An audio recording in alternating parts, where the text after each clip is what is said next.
Rain in the Face was a prominent chief and warrior of the Hunkpapa Lakota Sioux, playing a crucial role in the 1876 Battle of Little Bighorn, where Lieutenant Colonel George Armstrong Custer's 7th Cavalry Regiment faced a decisive defeat. Renowned for his courage and strength during combat, Rain in the Face was believed to have had a personal vendetta against Custer, whom he held responsible for the deaths of his brother and sister in a previous encounter. Some historical accounts indicate that Rain in the Face was among the warriors who attacked Custer's forces during the Battle of Little Bighorn, and there are claims that he may have delivered the final blow that resulted in Custer's death. However, this assertion is contested by historians, and the precise circumstances surrounding Custer's demise remain uncertain. Following his surrender to U.S. forces, Rain in the Face spent time incarcerated. After his release, he became a passionate advocate for Native American rights and gained fame by participating in Wild West shows where he shared tales of his battle experiences. But before we dive deeper into this story, don't forget to like and subscribe to our channel to support our community. Now let me share a true story about myself. In my earlier days, I was known as a fierce man before I had to rely on crutches. My heart has changed for the better now. However, it was once filled with darkness when I was a fighter and hunter. Women were drawn to me, but men often feared my presence. I preferred fighting over eating. Soldiers trembled at my name, and even the Rees and Crows checked their hair every morning to ensure it remained intact when I was near. I was indeed a formidable force, and my name was spoken with trepidation. Harry interjected, aware that Native Americans enjoy boasting about their past. "We know you were a tough man, Rain," he said, "but we want to hear about that time Tom Custer bested you. If you were so brave, how did a smaller man like Tom manage to get the upper hand?" This question made Rain in the Face uneasy, causing him to frown. He stood tall at 5 feet 9 inches and weighed 195 pounds, while Captain Tom Custer was notably smaller. After some contemplation, Rain began recounting his side of the story. To our astonishment, he continued on to narrate his version of the events surrounding the Custer massacre. His storytelling was animated and filled with emotion as he vividly recalled that fateful day. For years, Army officers and government agents attempted to coax Rain into discussing the battle, but he remained tight-lipped. They employed various tactics, kindness, promises, even threats, but nothing seemed effective. Rain became famous for supposedly killing Custer. Even poet Longfellow wrote about him. Thus, it came as a surprise when Rain finally decided to share his tale. I'm documenting it just as McLaughlin translated it. Rain recounted, 2 years prior to the significant battle, Gall and Sitting Bull had established their camp at Standing Rock. The indigenous people there opposed the government fiercely. They were Hunkpapa Sioux, who feared nothing. The Yanktonai were friendlier tribes who lingered around the agency seeking food and supplies. We enjoyed ourselves immensely in that hostile camp, dancing, racing horses, shooting practice, and playing games. We had an abundance of buffalo and deer for sustenance and plenty of ponies. The girls found me charming. They often teased me just to provoke my anger. When I became angry, my instinct was to fight. One evening, a girl dared me to venture to Fort Lincoln and kill a white man. I explained that it was too perilous with soldiers always on guard and scouts lurking nearby. But she challenged me further. "A brave man isn't afraid. If you're too cowardly, don't go. I'll find someone else who dares someone who's danced in the Sundance." That challenge ignited something within me that I couldn't ignore. The other girls laughed at her words. However, the young men present did not share their amusement. They feared me greatly and knew I could retaliate if provoked.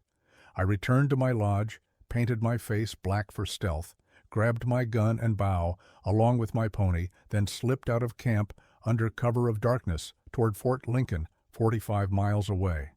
For 2 days, I lay in wait for an opportunity to shoot a soldier. I had chances to kill both a woman gathering wood and a woodcutter, but aimed instead for a soldier's brass buttons to bring back as proof for the girl who dared me. Eventually I succeeded. She sewed those buttons onto her shawl as proof of my bravery. One morning I spotted a storekeeper along with a horse doctor heading toward a spring, while Long Yellow Hair and his men rode back about 100 yards away. Seizing my moment, I rushed forward, shot the storekeeper, and struck down the horse doctor with my war club before filling them with arrows and taking some buttons as trophies. Long Yellow Hair heard my gunfire and charged back at me without hesitation. Unfortunately, I didn't have time to scalp my victims. Instead, I leaped onto my pony and shouted provocatively for them to chase me. They pursued me all the way to Cannonball River. The following winter found me at Standing Rock's agency store, where I couldn't collect rations because I hadn't signed any peace treaty. The storekeeper, one-armed, was present there too. Despite being outnumbered by him and 30 soldiers with Little Hair a nickname, I felt no fear as he snuck up behind me, only for them all to pounce on me. They threw me into a wagon and restrained me until they brought me into Lincoln's guardroom, where they treated me poorly, not as a chief, but like an ordinary prisoner. They confined me in a room with chains on my wrists while providing only one thin blanket. Snow blew through cracks in the walls all winter long, landing on me. It was bitterly cold during those months. At one point during this ordeal, Little Hair released me momentarily while soldiers urged me to run away. I sensed they intended to shoot me in the back. I warned Little Hair that I would escape, vowing to cut out his heart and consume it. Chained to a white man, we managed to flee one night. Though they fired at us, we hid along the Heart River's bank. The white man freed us with a knife, but he was recaptured the next day. I evaded capture, knowing they would search for me. I rejoined Sitting Bull and Gall, but they hesitated to rescue me. To remind Little Hair of my vow, I sent him a drawing of a bloody heart on buffalo skin. When I next encountered him, I fulfilled my promise. That's all I will reveal. We knew much of this aligned with the government's account regarding the deaths of Sutler and Surgeon Hunsinger, but we were eager to hear about Tom Custer's heart. McFadden showed Rain a sketch of Custer's last charge and inquired if it resembled the actual battle. Rain examined it and burst into laughter. "No, this image is false. Soldiers didn't engage us with swords. They used guns and revolvers. They fought on foot with every fourth soldier holding horses. We tied ourselves to our ponies and fought in circles, stripping naked and painting ourselves and our mounts. This illustration depicts us wielding bows and arrows, yet we were better armed. Their guns only fired once, with shells often stuck inside. I know because I saw many guns on the battlefield still loaded. The soldiers' firearms malfunctioned. When we noticed this, we used our war clubs to knock them down.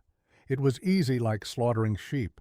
Some pleaded for mercy, but we showed none. This illustration is a falsehood, like all white men's depictions of Indians. Allow me to illustrate how it truly appeared."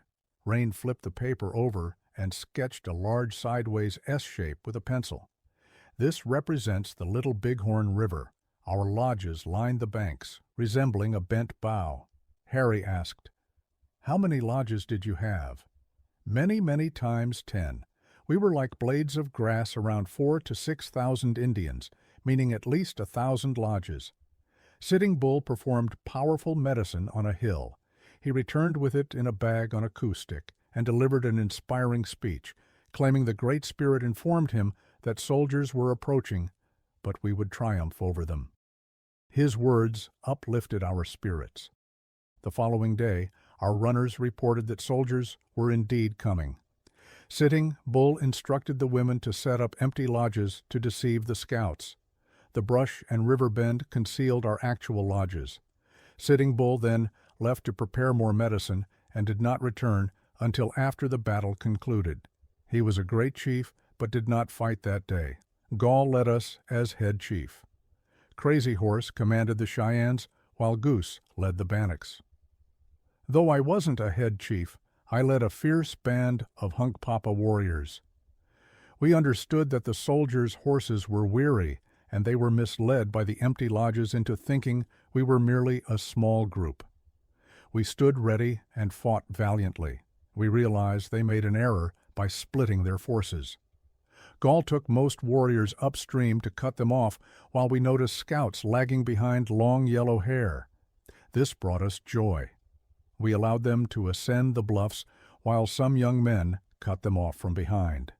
Then we revealed our line as soldiers charged forward. They faltered under our fire, while our young men behind them opened fire too.